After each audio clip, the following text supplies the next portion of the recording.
তা ছোট দুই বউয়ের পোলাপাইন তো দেহি হাঁটা শিখা গেছে, কিন্তু বড় বউয়ের খবর কি? বাচ্চা কাচ্চা হয় না কেন? বউয়ের কি কোনো সমস্যা টমস্যা আছে নাকি? বিলকিস খাতুনের এমন একটি কথায় চমকে গেল উপস্থিত সবাই। অপ্রস্তুত হয়ে গেল জ্যোতি, মলিন হয়ে গেল মুখখানা। এমন একটি কথার কি উত্তর দিবে বুঝতে পারছে না। আনোয়ারা বেগমেরও মুখেও আদার নেমে এসেছে। দোতলার বারান্দা থেকে হলঘর সম্পূর্ণ দেখা যায়।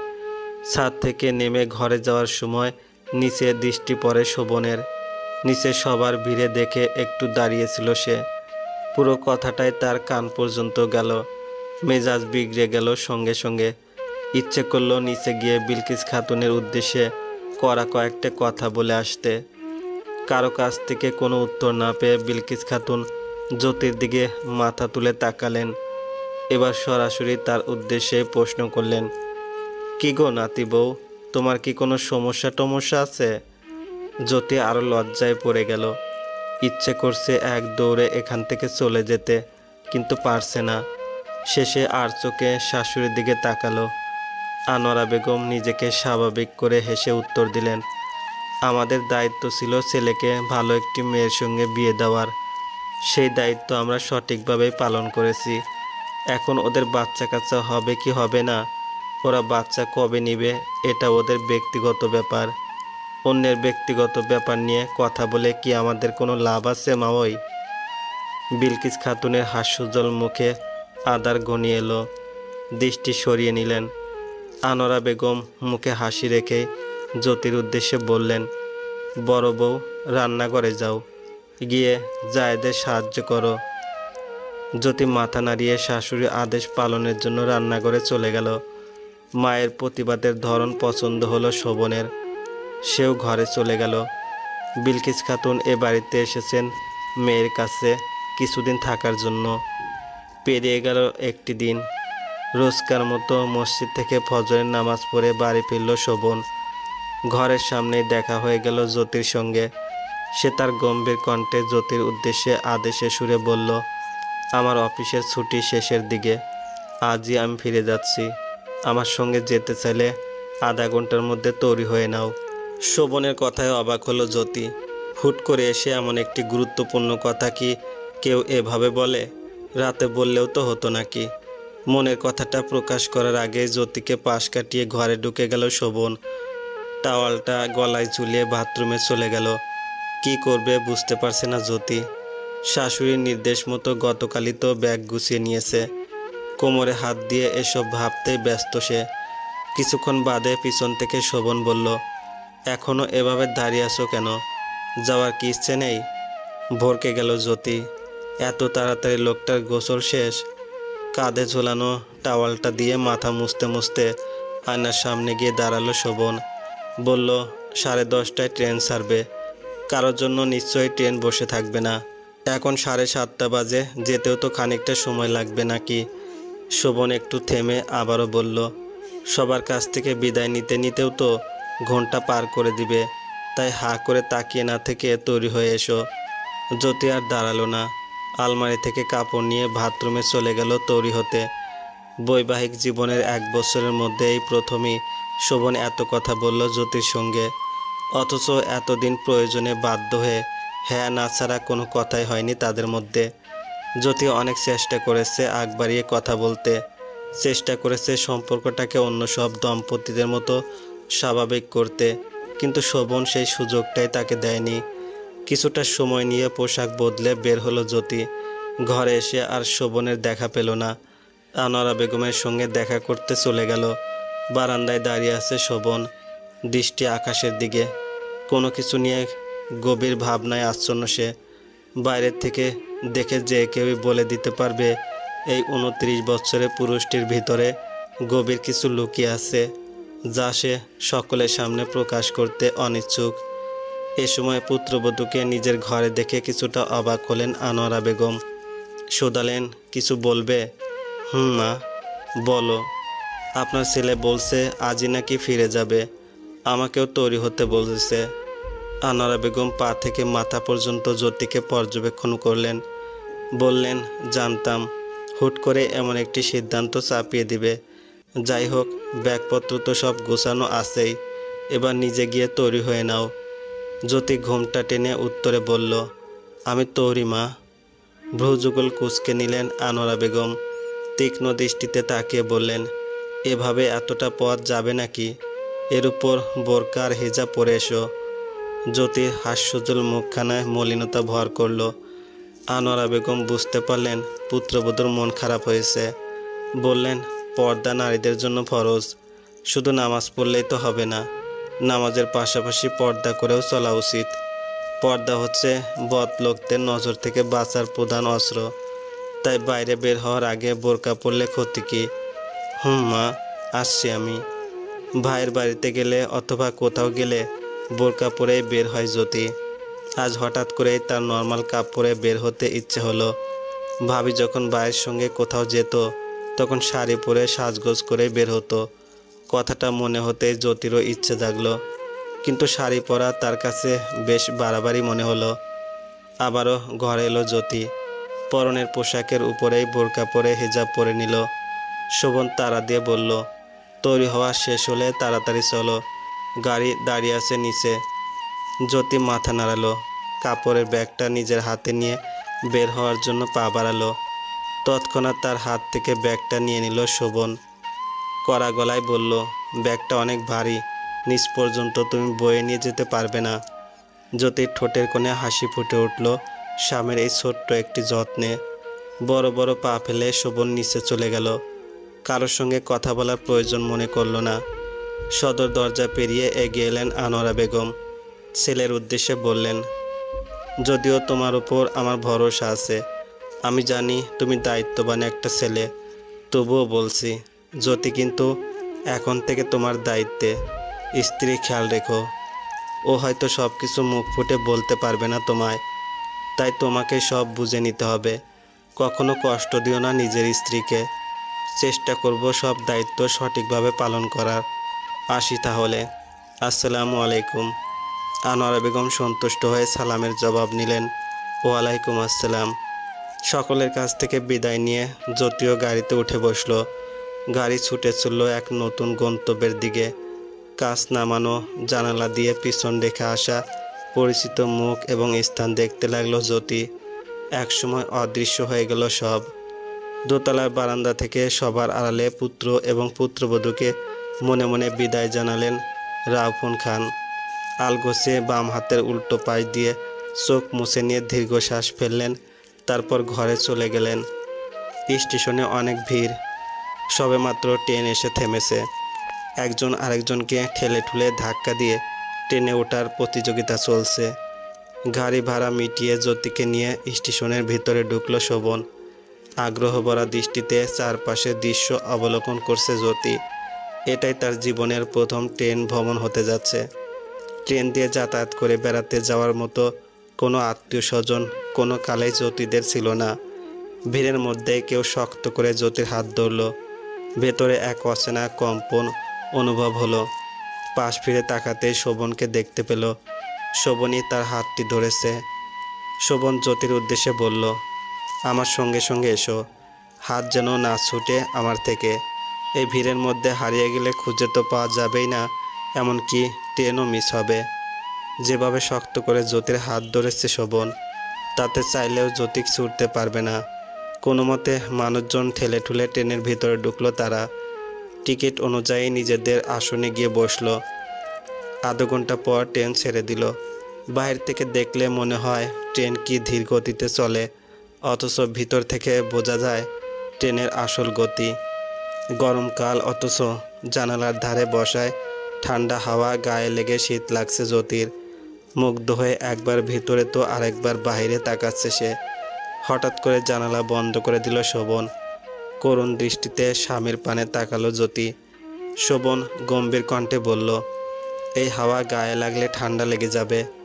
রাত দিন বসে বউয়ের সেবা করতে পারবো না আমি, আমার অফিস আছে। মুখ ভার করে ঘাড় ঘুরিয়ে নিল জ্যোতি।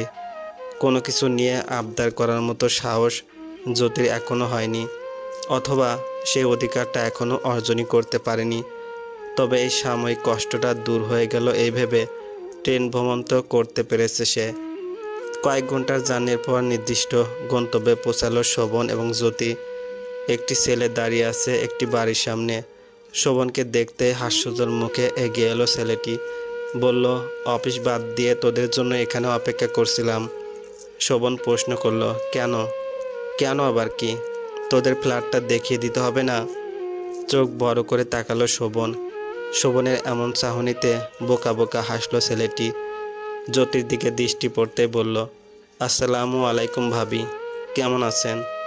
জ্যোতি উত্তরে বলল, ওয়ালাইকুম আসসালাম, আলহামদুলিল্লাহ ভালো। শোভন জ্যোতির উদ্দেশ্যে বলল, ও হচ্ছে সাজেদ, আমার বন্ধু প্লাস কলিগ। মনের ভিতরে জেগে ওঠা প্রশ্নের উত্তর পেয়ে গেল জ্যোতি। ছোট্ট করে বলল, ও। সাজেদ ভিতরে নিয়ে গেল ওদের। 2 রুমের একটি ফ্ল্যাট, সুন্দর একটি রান্নাঘর আর মাঝারি সাইজের একটি ড্রয়িং রুম। শোভন জ্যোতির উদ্দেশ্যে বলল, এতটা পথ এলে ঘরে গিয়ে ফ্রেশ হয়ে বিশ্রাম নাও। জ্যোতি উল্টো প্রশ্ন করল, কোন ঘরটায় যাব? তোমার ইচ্ছা। মৃদু হেসে সেখান থেকে প্রস্থান করলো জ্যোতি। 2টো ঘরের মধ্যেই বারান্দা আছে, যা দেখে জ্যোতির ভালো লাগা বেড়ে দ্বিগুণ হয়ে গেল। বারান্দা জ্যোতির বরাবরই প্রিয় ছিল। কলেজে যাওয়ার সময় রাস্তার পাশে বড় বড় দালানের বারান্দাগুলো দেখে জ্যোতি স্বপ্ন দেখত তারও একদিন এমন একটি বারান্দা হবে যেখানে সে বাগান বিলাস করবে। মন খারাপ হলে সেখানে বসে খোলা আকাশ দেখবে। বিয়ের পর এই স্বপ্নটা তার পূরণ হয়েছিল। শোভন আর তার শোবার ঘরের বারান্দায় অসংখ্য গাছ লাগিয়েছিল জ্যোতি। রোজ সময় করে সেই গাছগুলোর যত্ন নিত। যখন সে মায়ের কাছে বেড়াতে যেত তখন গাছের যত্ন নেওয়ার দায়িত্ব দিত রেশমিকে। ঠোঁটের কোণে হাসিটা মিলিয়ে গেল। বিরক্তি নিয়ে আনমনে বলে উঠল, এই বারান্দাটাও আবার সাজাতে হবে, কত গাছ লাগাতে হবে, উফ, কত দায়িত্ব আমার উপর, কত কাজ। ড্রয়িং রুমের সোফায় শোভন আর সাজেদ বসে আছে। শোভন বলল, তোকে শুধু বলেছিলাম ফ্ল্যাটটা ম্যানেজ করে দিতে, কিন্তু তুই তো দেখছি একেবারে ফার্নিচার সহ সাজিয়ে গুছিয়ে রেডি করে রেখেছিস। সাজেদ প্রত্যুত্তরে হাসলো, বলল, পূর্ব অভিজ্ঞতা আছে তো, আমিও তো তোর মতোই অফিসের কাছে মেসে থাকতাম। যখন অন্যাকে বিয়ে করে নিয়ে এলাম তখন কি ভোগান্তি না পোহাতে হয়েছে। ফার্নিচার কিনে ঘর গোছাতে গোছাতেই সপ্তাহখানেক পার হয়ে গেল। তাই পরশু রাতে তুই ফোন করে বলতেই সব বুঝে গেলাম। অন্যাকে নিয়ে নেমে পড়লাম কাজে। আজ সকালে সব গোছগাছ করে বাড়ি ফিরেছে অন্যা। তোদের অনেক পরিশ্রম করতে হয়েছে তাই না? আসলে হুট করে মা বলে দিল জ্যোতিকে নিয়ে নাকি ফিরতে হবে, তাই এমন ঝামেলা হলো। আন্টির বলতে হবে কেন? এই কাজটি তোর আগে করা উচিত ছিল। নিজে এখানে পড়েছিল আর বউকে রেখে এসেছিল সেই 100 মাইল দূরে। শোভন নীরব রইল। সাজেদ বসা থেকে উঠে দাঁড়ালো, বলল, তোরা এত দূর থেকে এলি, বিশ্রাম নে, আমি কাউকে দিয়ে খাবার পাঠিয়ে দেব, রান্না করার দরকার নেই। শোভন বাধা দিয়ে বলল, তার দরকার নেই, যা করেছিস তাতে তোর প্রতি কৃতজ্ঞ আমি অনলাইনে অর্ডার করে নিব। সাজেদ যাওয়ার জন্য অগ্রসর হতেই শোভন কিছু ডেকে বলল, কত খরচ হয়েছে বললি না তো, টাকাটা নিয়ে যা। সাজেদের ভ্রুজোড়া কুঁচকে গেল। যেতে যেতে বলল, তা নিয়ে পরে কথা বলা যাবে, আমি আসছি, দরজা লাগা। শোভন আর কিছু বলার সুযোগ পেল না। তার আগেই দ্রুত পায়ে হেঁটে চলে গেল সাজেদ। দরজা আটকে ঘরে এলো শোভন। আমাকে কয়েকটা ফুল গাছ এনে দিবেন, বারান্দায় লাগাতাম। মিষ্টি কণ্ঠের আবেদনময়ী একটি আবদারে কপালে কয়েকটি ভাঁজ পড়ল শোভনের। সবেমাত্র ফ্রেশ হয়ে বাথরুম থেকে বের হয়েছে। আয়নার সামনে দাঁড়িয়ে ভেজা চুল মুছছিল সে। আয়নার ভেতর দিয়েই জ্যোতিকে স্পষ্ট দেখা যাচ্ছে। বিছানায় বসে পা দুলাচ্ছে। দৃষ্টি তার টাইলসযুক্ত মেঝেতে। স্বামীর নিকট হতে কোনো উত্তর না পেয়ে সে আবারও বলে উঠল, দিবেন এনে? আমার না ফুল গাছ অনেক ভালো লাগে। ওখানে থাকতেও আমাদের ঘরের বারান্দায় অনেকগুলো গাছ লাগিয়েছিলাম। সুন্দর সুন্দর কত ফুল যে ফুটেছিল। শোভন আয়নার দিক থেকে ঘুরে আর চোখে জ্যোতির দিকে তাকালো। বারান্দার দিকে যেতে যেতে বলল, দিব। অদরে হাসি ফুটে উঠল জ্যোতির। শুকনো ঢোক গিলে শোভন। ছোট্ট একটা কথায় এতটা খুশি হয়ে গেল মেয়েটি, ভাবতে অবাক লাগছে তার। টাওয়াল মেলে দিয়ে ঘরে এসে বিছানার এক পাশে বসলো শোভন। বলল, দুদিন যাক, তারপর না হয় এনে দেব। টেবিলে খাবার রাখা আছে, এবার খেতে যাও। আপনি খাবেন না? তুমি যাও, আমি আসছি। মাথা নাড়িয়ে চলে গেল জ্যোতি। প্রথমে অনলাইনে খাবার অর্ডার দেওয়ার কথা ভেবেছিল শোভন, কিন্তু খাবার আসতে দেরি হবে ভেবে সিদ্ধান্ত বদলে নিজেই বেরিয়ে পড়ল খাবার আনতে। পাশের মোড়ে বেশ বড় একটি হোটেল আছে। দুটো প্লেট খাবার বেড়ে চেয়ার টেনে বসলো জ্যোতি। শোভনও চলে এলো টেবিলে। তারপর নীরবে দুজন একসঙ্গে খেয়ে নিল। মুখ ভার করে বিছানায় বসে আছে এলিনা। শার্টের বোতাম খুলতে খুলতে শাপিন প্রশ্ন করলো, মুখ এমন অন্ধকার করে রেখেছো কেন? কি হয়েছে? মা কি কিছু বলেছে? এলিনা উত্তর দিল না, নিজের মতো করেই বসে আছে, যেন কোনো কথাই তার কান পর্যন্ত পৌঁছায়নি। পরনের শার্ট বদলে একটি টি শার্ট পরল শাপিন। স্ত্রীর পাশে এসে বসে পুনরায় বলল, না বললে বুঝবো কি করে? এলিনা মন খারাপ করে বলল, তোমার বড় ভাই আর ভাবি কি সুন্দর করে আলাদা হয়ে গেল। এখন কারো কাছে কোনো জবাবদিহি করতে হবে না তাদের। নিজেদের ইচ্ছা মতো চলতে ফিরতে পারবে। কিছু বলার মতো আর কেউ নেই। এদিকে সব জ্বালা আমাদের। শাপিনের মুখ থমথমে হয়ে গেল।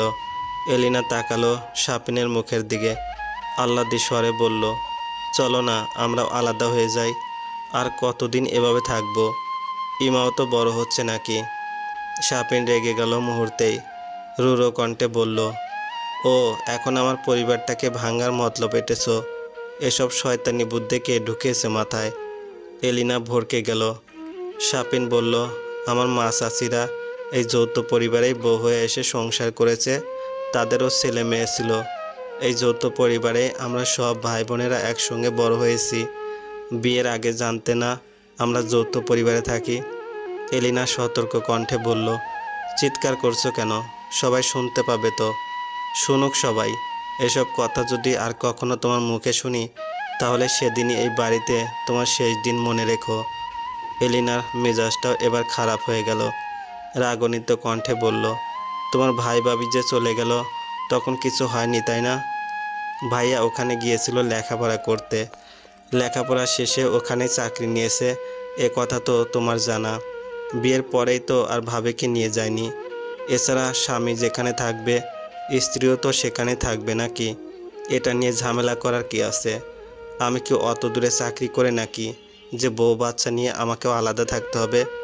তার মানে তুমি আলাদা হতে চাইছো না? যা বলার তা তো বলেই দিয়েছি। এই নিয়ে আর কোনো কথা নয়। কথাটা শেষ করে ঘর থেকে বের হয়ে গেল শাপিন। তর করে রাগ বেড়ে যাচ্ছে এলিনার। জোরে জোরে নিঃশ্বাস নিচ্ছে সে।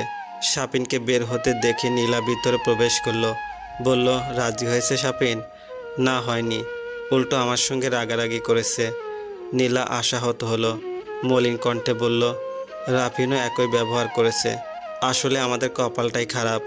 এলিনা আর কিছু বলল না, নিশ্চুপ রইল। নীলা খানিকক্ষণ বসে থেকে চলে গেল নিজের ঘরে। বিকেল হতেই বাড়ি থেকে বাজারে যাওয়ার উদ্দেশ্যে বের হয়েছিল শোভন। সন্ধ্যার কিছুক্ষণ পর বাড়ি ফিরল, হাতে ব্যাগ ভর্তি বাজার। কলিং বেলের শব্দে দরজা খুলে দিল জ্যোতি। ঘামে শার্ট ভিজে গেছে শোভনের, কপাল থেকেও বিন্দু বিন্দু ঘাম ঝরছে। জ্যোতিকে পাশ কাটিয়ে ব্যাগ হাতে ভিতরে প্রবেশ করল সে। জ্যোতি দৌড়ে গিয়ে গ্লাসে করে পানি এনে শোভনে হাতে দিল। শোভন সোফায় বসলো, তারপর এক নিঃশ্বাসে গ্লাসে পানি শেষ করে শরীর এলিয়ে দিল সোফায়। ক্লান্ত কণ্ঠে বলল, সংসারে যা যা লাগবে সবই মোটামুটি এনেছি। মাছ মাংস কাল সকালে গিয়ে নিয়ে আসব। জ্যোতি সেসবে কান দিল না, উদ্বিগ্ন কণ্ঠে শুধালো, আপনার কি খুব খারাপ লাগছে? না, একটু ক্লান্ত লাগছে, এতটা পথ এলাম তো। ও। শোভন এখনো হাঁপাচ্ছে। হাঁপাতে হাঁপাতেই বলল, আগে কখনো বাজার করা হয়নি তো, তাই এমন লাগছে। তবে এবার অভ্যাস হয়ে যাবে। জ্যোতির একটু খারাপ লাগলো শোভনের জন্য। মনে একটা প্রশ্ন আসতে জিজ্ঞেস করলো, তাহলে এতদিন আপনি কোথায় খেয়েছেন? অফিস থেকেই থাকা খাওয়ার ব্যবস্থা করে দিয়েছিল। ওখানে রান্না এবং বাজার করার জন্য আলাদা লোক ছিল। ও। জ্যোতি উঠে রান্নাঘরে চলে গেল। ব্যাগ থেকে শাক সবজিগুলো বের করে গুছাতে লাগলো। শোভন সোফা থেকে উঠে ঘরে চলে গেল। রোজকার মতো খানবাড়ির সবাই রাতের খাবার একসঙ্গে খেয়ে উঠল। আনোয়ারা বেগম ঘরে এলেন। দরজা আটকে পানদানি নিয়ে বিছানায় বসলেন। রাফুন খান ইতস্তত করে স্ত্রীর উদ্দেশ্যে বললেন, ওদের খবর নিয়েছিলে? ঠিক মতো পৌঁছেছে তো? আনোয়ারা বেগম পান বানাতে বানাতে উল্টো প্রশ্ন ছুড়ে দিলেন, কাদের কথা বলছো? মনে হচ্ছে লজ্জা পেলেন রাউফুন খান। তবুও বললেন, বড় ছেলে আর বউয়ের কথা বলছিলাম। পৌঁছে গেছে ওরা? আনোয়ারা বেগম একটা পান নিজের মুখে বললেন, আর একটা স্বামীর দিকে এগিয়ে দিলেন। খাওয়ার পর একটা পান খেয়ে তৃপ্তির ঢেকুর তোলা আনোয়ারা বেগমের অভ্যাস। এই পান খাওয়ার অভ্যাস ওনার ছোট থেকে গড়ে উঠেছে। ছোটবেলায় দাদার দেখা দেখি দাদার কাছ থেকে পান খেতেন তিনি। সেই থেকে অভ্যাস। চেষ্টা করে এই অভ্যাস পরিত্যাগ করতে পারেননি। রাফুন খান স্ত্রীর হাত থেকে পানটি নিয়ে বসে আছেন উত্তরের আশায়। আনোয়ারা বেগম বললেন, অন্যান্য ছেলেরা কোথাও গেলে তো নিজেই খোঁজ নেও, সরাসরি কথাও বলো, তাহলে বড় ছেলের কথা আমায় কেন জিজ্ঞেস করছো? নিজেই তো ফোন করে জিজ্ঞেস করতে পারো। ব্যঙ্গ করছো? ব্যঙ্গ করব কেন? ভুল তো একটা করেই ফেলেছো, চাইলেই তো আর তা শুধরাতে পারবে না। তাই বলছি, ছেলের কাছে ক্ষমা চাও, সব ভুল বোঝাবুঝি ঠিক করে নাও। কম চেষ্টা কি করেছি? ছেলে তো আমায় সেই সুযোগটাই দেয় না। একমাত্র তোমার কথা যা একটু শোনে, কথা বললেও তোমার সঙ্গেই বলে। আনোয়ারা বেগম মৃদু হাসলেন, বললেন, আমার কথা শুনে? কথা শুনতে বাধ্য হয়। বাবার কোনো দায়িত্বই তো পালন করতে পারোনি, এখন দেখো শেষ বয়সটাই যদি পারো। রাফুন খান প্রতিক্রিয়া করলেন না, এক ধ্যানে নীরব হয়ে বসে রইলেন। আনোয়ারা বেগমও আর ঘাটালেন না স্বামীকে। সকাল হতে আবারও বাজারে চলে এসেছে শোভন। মাছের আড়তে তাজা তাজা সব মাছ। চারদিকে অনেক ভিড়, হাঁটার জায়গাটা পর্যন্ত নেই। বিশ্রী একটা গন্ধ। নাকে রুমাল চেপে ধরল শোভন। ধীরে ধীরে পা ফেলে সামনের দিকে এগোচ্ছে সে। একটি দোকানের দিকে এগিয়ে গেল। শোভনকে দেখতেই দোকানি বিভিন্ন মাছের দিকে আঙ্গুল তাক করে বলতে লাগলেন, কোনটা নেবেন ভাই? সব তাজা তাজা মাছ, একটু আগেই ধইরা আনা হয়েছে। ছোট বড় নানা রকমের মাছ রয়েছে। কোনটা নিবে ভাবতে লাগলো শোভন। আচ্ছা, জ্যোতির কোন মাছটা পছন্দ আর কোনটাই বা অপছন্দ? প্রশ্নের কোনো উত্তর নেই শোভনের কাছে। নিজেকে ইচ্ছে করছে বেশ কয়েকটা গালি দিতে। মনে মনে আফসোস করে বলল, আসার সময় উচিত ছিল ওর থেকে জেনে নেওয়ার। এখন কি করব? কোন মাছ নিব? ভাবতে ভাবতে মাথায় একটা বুদ্ধি এলো। পকেট থেকে মোবাইল বের করলো জ্যোতিকে কল দেওয়ার জন্য। তৎক্ষণাৎ আবারও মনে পড়ল, আমার কাছে তো ওর নাম্বারটাই নেই। এখন কি হবে? দোকানদার ভ্রুকুচকে তাকিয়ে আছে শোভনের দিকে, হয়তো তার হাবভাব বোঝার চেষ্টা করছে। দোকানি বলল, ভাই কোন মাছ নেবেন কইলেন না তো? শোভন দম ছাড়ল। এখন আর কিছুই করার নেই। খালি হাতে তো আর বাড়ি ফেরা যাবে না। তাই নিজের পছন্দ মতো মাছ কেনার সিদ্ধান্ত নিল। দোকানের উদ্দেশ্যে বলল, মাছ ভালো তো? বিশ্বাস না হইলে আপনি দেখা নেন ভাই, আমার দোকানের মাছ একেবারে ভালা। শোভন শুকনো ঢোক গেল। মাছ ভালো নাকি খারাপ তা আবার দেখে কি করে? প্রশ্নটা হজম করে নিল। যদি দোকানি শুনে হাসে? শোভন কারো ঠাট্টার পাত্র হতে চায় না। দোকানি আবারও জিজ্ঞেস করলো, মাছ কি কাটায় নিবেন? কেটেই দিন। আচ্ছা, বলে একটি 14-15 বছরের ছেলের দিকে দৃষ্টি দিয়ে দোকানি হাঁক ছেড়ে বলল, এই ছোটন, ভাইয়ের মাছ কয়টা কাইটটা দে। ছোটন নামক ছেলেটি মাছগুলো নিয়ে বিশাল আকারের বটির সামনে বসে পড়ল। কোনো মতে মাছ কিনে মাছের আড়ত থেকে বের হতে লাগলো শোভন। সরু রাস্তাটায় নোংরা পানি জমে কর্দমাক্ত হয়ে হাঁটার অযোগ্য হয়ে গেছে, অথচ মানুষজন কি স্বাচ্ছন্দ্যে হাঁটাচলা করছে। ভিড়ের মধ্যেই হঠাৎ করে কেউ তার পায়ে পাড়া দিল। ব্যথায় চোখ মুখ কুঁচকে নিল শোভন। আফসোস করে বলল, বাজার করা এত কষ্ট কেন? শুধু বাজার না, বিয়ে করে সংসার করাটাই কষ্টকর।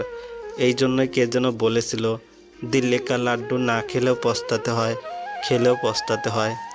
এবার গোস্ত কিনতে এলো শোভন। কষাই গোস্ত কাটছে। এখানে এসেও বিপদে পড়ল সে।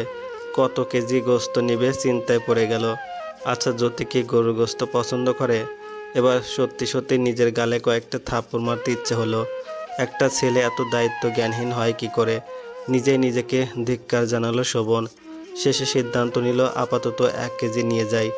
বাড়ি গিয়ে জেনে নেওয়া যাবে সব কিছু। পরে না হয় আবার এসে কিনে নেওয়া যাবে। যেই বাবা সেই কাজ। বাজার শেষ করে বাড়ি ফিরল। সকালে নাস্তা তৈরি করে টেবিলে রাখলো জ্যোতি। অপেক্ষা করছে স্বামীর জন্য।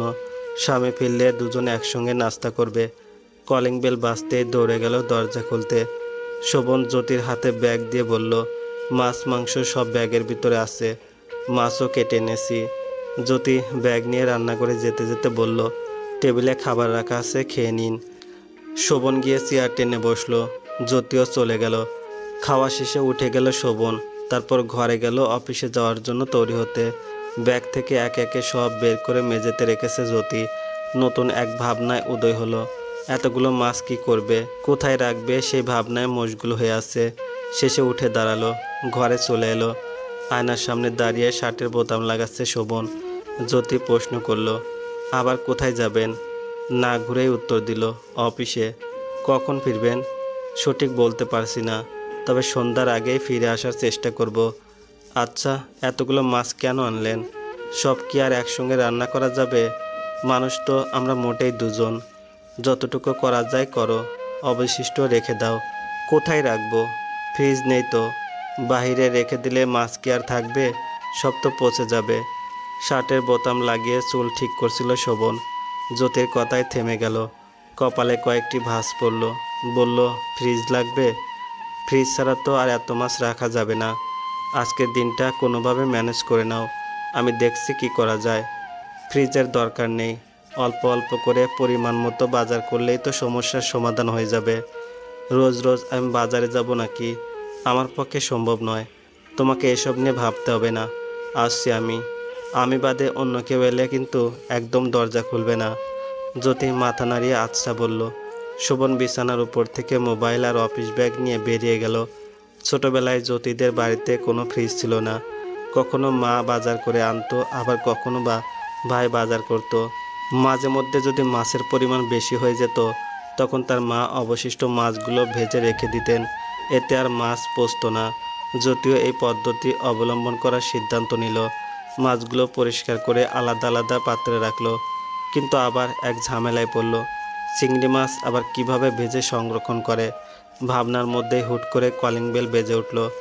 ভ্রু কুঁচকে গেল জ্যোতির। এখন আবার কে এলো? দরজার কাছে গিয়ে লুকিং হলে ডান চোখ রেখে বাইরে কে আছে দেখার চেষ্টা করলো। অপরিচিত একজন মহিলা দাঁড়িয়ে আছেন। জ্যোতি ভাবতে লাগলো, দরজা খুলবো কি খুলবো না। শোভন তো দরজা খুলতে নিষেধ করেছে। ভাবনার মধ্যে আবারও বাজলো কলিং বেল। দ্বিধাদ্বন্দ্বে ভোগে অবশেষে দরজা খুলে দিল জ্যোতি। মহিলাটি মুচকি হেসে বলল, ভেতরে আসি। মুখের ওপর না করতে পারল না জ্যোতি, আবার হ্যাঁও বলতে পারছে না। অপরিচিত একজন মহিলা ভিতরে আসতে চাইছে, যদি উদ্দেশ্য খারাপ হয়। মহিলাটি উত্তরের অপেক্ষা না করে ভিতরে চলে এলো।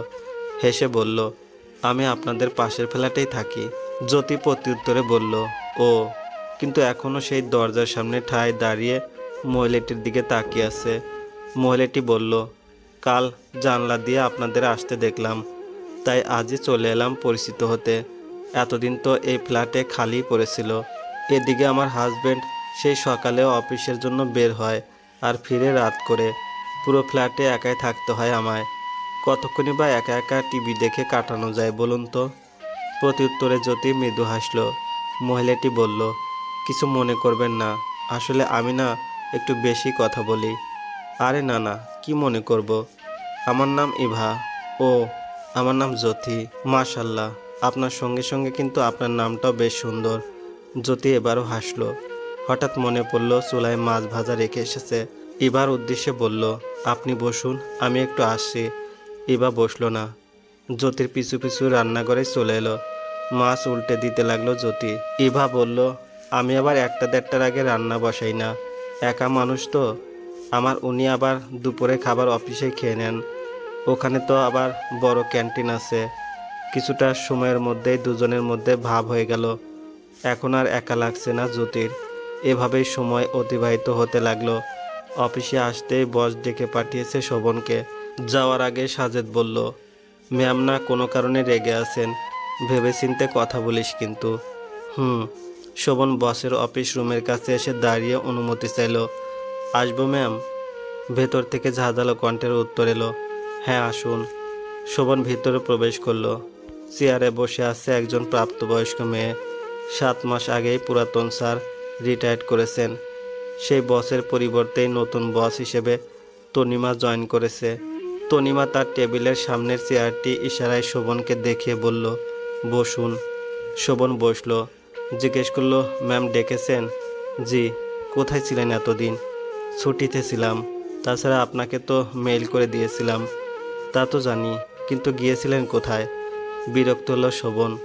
উত্তর দিল, বাড়িতে গিয়েছিলাম। কেন গিয়েছিলেন? এবার শোভন ভ্রুকুচকে তনিমার দিকে তাকালো। ব্যক্তিগত প্রশ্ন কোত্থেকে আসছে বুঝতে পারছে না শোভন। যথেষ্ট ভদ্রতা বজায় রেখে বলল, এটা আমার ব্যক্তিগত ব্যাপার ম্যাম। উত্তরটি তনিমার মোটেও পছন্দ হলো না। প্রসঙ্গ বদলে বলল, অনেকগুলো ফাইল জমে আছে। আমি আপনার টেবিলে ফাইলগুলো পাঠিয়ে দিচ্ছি। কাজগুলো আজকের মধ্যে করে রাখবেন। ঠিক আছে ম্যাম, আসি তাহলে। আসুন। শোভন তার ডেস্কে এসে বসলো। সাজেদ তার পাশের টেবিলে বসা। শোভনকে আসতে দেখে সাজেদ প্রশ্ন করলো, ডাকলো কেন? কয়েকটা ফাইল নাকি জমে আছে, সেগুলোর জন্যই ডেকেছে। কিছুক্ষণ বাদে একজন পিয়ন অনেকগুলো ফাইল এনে টেবিলে রাখলো। মুহূর্তে চমকে গেল শোভন। বলল, এতগুলো ফাইল? পিয়ন দাঁত বের করে হেসে উত্তর দিল, আরও আছে স্যার, বহাই আনতাছি। পিয়ন চলে গেল। কয়েক মিনিট বাদে আবারও এলো আরও ফাইল নিয়ে। ফাইলে শোভনের টেবিল প্রায় ভরে গেছে। পিয়ন বলল, ম্যাডাম কইছে আজকের মধ্যেই কাম শেষ করতে হইব। জানি। পিয়ন চলে যেতে সাজেদ বলল, এতগুলো ফাইল কোত্থেকে এলো? আমরা এতজন ছিলাম, কই আমাদের তো একবারও এ বিষয়ে বলল না। আমি তো প্রথমে ভেবেছিলাম অল্প কিছু ফাইল হবে, কিন্তু এখন তো দেখছি পুরো গোডাউন তুলে এনেছে। আমি হেল্প করব? দুজনে মিলে করলে তাড়াতাড়ি শেষ হয়ে যাবে। দরকার নেই, আমিই পারবো। শোভন একটা একটা করে ফাইলের কাজগুলো করতে লাগলো। ফাইলের সংখ্যা অনেক, আজ তার একটু তাড়াতাড়ি বাড়ি ফেরার দরকার। কাজ করতে করতে দুপুর হয়ে গেল। লাঞ্চের সময় হয়ে গেছে। যে যার মতো লাঞ্চ করার জন্য চলে গেছে ক্যান্টিনে। শোভনের খেয়াল নেই সেদিকে। সে তার কাজে ব্যস্ত। যে করে হোক দ্রুত কাজ শেষ করতে হবে, এমন একটা অবস্থা। সাজেদ কয়েক সেকেন্ড শোভনের দিকে তাকিয়ে রইল, তারপর বলল, কিরে লাঞ্চ করবি না? এসে না হয় বাকিটা করিস। ফাইলের দিকে দৃষ্টি স্থির রেখে শোভন জবাব দিল, না তুই যা, আমি পরে করে নিব। আজ এত তাড়া কেন? বাড়ি ফিরতে হবে, একটু দরকার ছিল। বুঝেছি, ভাবিকে মিস করছিস। বিরক্তিতে চোখ কুঁচকে নিল শোভন। বলল, বাজে বকিস না তো, যা এখান থেকে। সত্যি বললেই তো বাজে বকা হয়ে যায়। কথাটা বলেই চোখ মারল সাজেদ। তারপর ক্যান্টিনের দিকে চলে গেল। শোভন আবারও কাজে মনোনিবেশ করলো। কিছুক্ষণ বাদে শোভনের ডেস্কের সামনে তনিমা এসে দাঁড়ালো। শোভনের সেদিকে খেয়াল নেই। বিষয়টি খারাপ লাগলো তনিমার। ইচ্ছাকৃত একটা কাশি দিয়ে শোভনের দৃষ্টি আকর্ষণের চেষ্টা করলো এবং তাতে সফল হলো। কাশির শব্দে সামনের দিকে তাকালো শোভন। তনিমাকে দেখে ভ্রু কুঁচকে নিল। প্রশ্ন করলো, কিছু বলবেন ম্যাম? বলার জন্য তো এসেছি। তা এখনও এখানে বসে আছেন কেন? লাঞ্চ করবেন না? শোভন দৃষ্টি সরিয়ে নিল। মনে মনে বলল, এতগুলো ফাইল দড়িয়ে দিয়ে জিজ্ঞেস করতে এসেছে লাঞ্চ করবেন না। উত্তর না পেয়ে তনিমা জিজ্ঞেস করলো, কি ভাবছেন? কিছু না, কাজটা শেষ হলে তারপর লাঞ্চ করব। তা তো হচ্ছে না, চলুন আমার সঙ্গে, আজ আমরা একসঙ্গে লাঞ্চ করব। বিরক্তি এবার রাগে পরিণত হওয়ার উপক্রম হলো। শোভন চেয়েও মুখের উপর সরাসরি না করতে পারল না। বলল, আরেকদিন করব, আজ আমার অনেক কাজ আছে। তনিমা আর কিছু বলল না। যেতে যেতে বিড়বিড় করে বলল, আমাকে কাজ দেখানো হচ্ছে? কত বড় সাহস ছেলের! পুরো সময়টাই কাজের মধ্যে কাটালো শোভন। কখন যে বিকেল হয়ে গেল সেই খেয়ালই ছিল না তার। বিকেলের মধ্যেই সবগুলো ফাইলে কাজ শেষ করে চেয়ার ছেড়ে উঠল। তনিমার কেবিনের দরজার সামনে এসে আবারও ভেতরে প্রবেশের অনুমতি নিল। শোভন ভেতরে আসতেই তনিমা বলল, আপনাকে কতবার বলেছি আমার কেবিনে আসার জন্য অনুমতি নেওয়ার প্রয়োজন নেই। শোভন যা বলতে এসেছিল তাই বলতে লাগলো। ফাইলগুলো দেখা শেষ। খুব ভালো খবর। আমার আজ একটু তাড়াতাড়ি ছুটি লাগতো। এখন তো আর তেমন কোনো কাজ নেই। যদি ছুটিটা দিতেন। এত তাড়াতাড়ি ছুটি কেন লাগবে? কোথায় যাবেন? বাড়িতে। বাড়িতে? এ সময় বাড়িতে কি, বউ রেখে এসেছেন নাকি? শেষে কথাটুকু একটু মজা করেই বলল তনিমা। শোভন ছোট্ট করে উত্তরে বলল, বেশ মজা পেল তনিমা, কিন্তু প্রকাশ করল না। মুখে গম্ভীরতা বজায় রেখে বলল, ছুটি তো দিতে পারছি না মিস্টার শোভন। সন্ধ্যার পর মিটিং আছে একটা, সবার সঙ্গে সঙ্গে আপনাকেও সেখানে উপস্থিত থাকতে হবে। কিন্তু ম্যাম, কোনো কিন্তু নয় মিস্টার শোভন। 1 সপ্তাহ ছুটি কাটিয়ে আজ জয়েন করলেন, এখনও যদি ছুটি চান তাহলে কি হয়? আপনি তো কাজের প্রতি খুবই দায়িত্ববান। গত 7 মাসে আপনার ভালোই তো অ্যাক্টিভিটি দেখলাম। শোভন আর কিছু বলল না, কথাটা হজম করে চলে গেল নিজের ডেস্কে। সাজেদ বলল, দিল ছুটি? না, বলল কিসের নাকি মিটিং আছে, সবাইকে থাকতে হবে। সাজেদ অবাক হলো কিছুটা, বলল, মিটিং আছে? কই, আমাদের কাউকে তো জানানো হলো না। জানি না, এতদিন জানতাম ছেলে বসরা মেয়ে এমপ্লয়ীদের গায়ে পড়ে কথা বলে। এখন তো দেখছি উল্টো ঘটনা ঘটছে, মেয়ে বস ছেলে এমপ্লয়ীদের গায়ে পড়ে কথা বলছে। শুধু তোর গায়ে পড়ে কথা বলে। গিয়ে দেখ প্রেমে টেমে পড়েছে কিনা। বাই দ্য ওয়ে, তুই যে বিবাহিত সে কথা জানে তো? মোটামুটি অফিসের সবাই তো জানে, উনি জানবেন না কেন? তাও কথা। মাগরিবে আজান হতে অজু করে এলো জ্যোতি, নামাজ পড়ে সোফায় বসলো। শোভনের আসার অপেক্ষা করছে। চিন্তা হচ্ছে অনেক। নিজে নিজেই বলতে লাগলো, উনি তো বলছিলেন সন্ধ্যার আগে চলে আসবেন, তাহলে আসছেন না কেন? পথে কিছু হলো না তো? সঙ্গে সঙ্গে জ্যোতির মনে এক আশঙ্কা ঢুকে গেল। মনে মনে দোয়া দুরুদ পাঠ করতে লাগলো। পুরো একটি ফ্ল্যাটে একা একা একটু ভয় করছে তার। অতীতে আর যাই হোক, এভাবে একা একা সাময়িক সময়ের জন্য হলেও থাকতে হয়নি জ্যোতিকে। ওদিকে শোভনের মনটাও ছটফট করছে। কি এক অদ্ভুত অনুভূতি, অদৃশ্য এক টান। সপ্তাহখানেক আগেও যেখানে সে কাজ নিয়ে ভেবেছে নিজেকে নিয়ে, আজ সময়ের ব্যবধানে সেই ভাবনা বদলে গেছে। আজ অন্য কাউকে নিয়ে ভাবছে। হুম, অন্য কেউ নয়, বরং তার ভাবনার মানুষটি হচ্ছে তারই জীবনসঙ্গী, সহধর্মিণী। তাহলে কি এবার দায়িত্ব এসে ভর করলো কাঁধে, নাকি ভালোবাসা? ভাবতেই চমকে গেল শোভন। মনে প্রশ্ন এলো, একা একা ভয় পাচ্ছে না তো জ্যোতি? যদি ভয় পায়, যদি চিন্তা করে, দম বন্ধ হয়ে যাওয়ার উপক্রম হচ্ছে। ফোন করে যে একটু কথা বলবে সে উপায়টুকু নেই। শোভনের ইচ্ছে করলো হাতের মোবাইলটা আছড়ে ভেঙে ফেলতে। কি হবে এই মোবাইল দিয়ে যদি তার প্রিয় মানুষের কণ্ঠস্বর শুনে অস্থিরতায় কমাতে না পারে?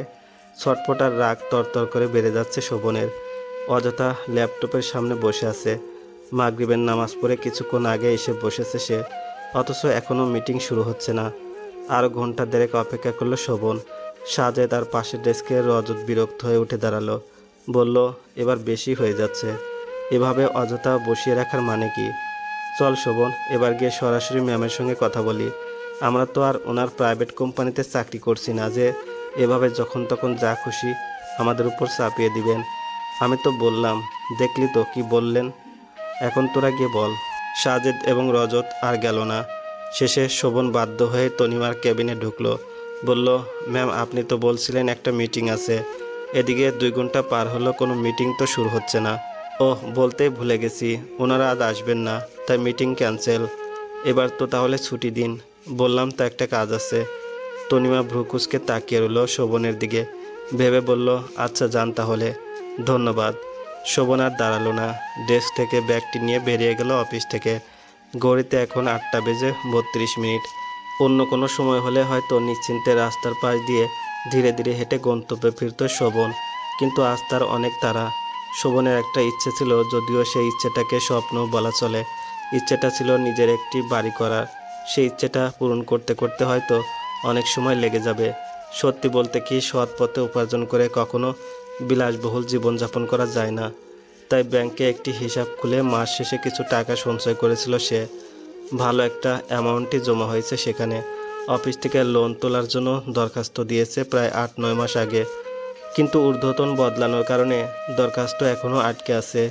মাসের মাঝামাঝি চলছে, নিজের কাছে যা ছিল তা দিয়ে সাজেদের টাকা শোধ করে দিয়েছে। এখন আবার ফ্রিজ। দীর্ঘশ্বাস ফেলল শোভন। এই ভেবে মাথা থেকে চিন্তা ঝেড়ে ফেলল। নতুন সংসার, প্রয়োজনীয় সব জিনিসপত্র কিনে ফেললে, সংসারটা একবার সাজিয়ে ফেললে তো আর এসবের পেছনে খরচ করতে হবে না। তখন আবারও টাকা জমানো যাবে। আপাতত ফ্রিজ কেনার জন্য জমানো টাকা থেকেই খরচ করতে হবে। তাই আর দেরি করল না শোভন। অ্যাকাউন্ট থেকে টাকা তুলতে গেল।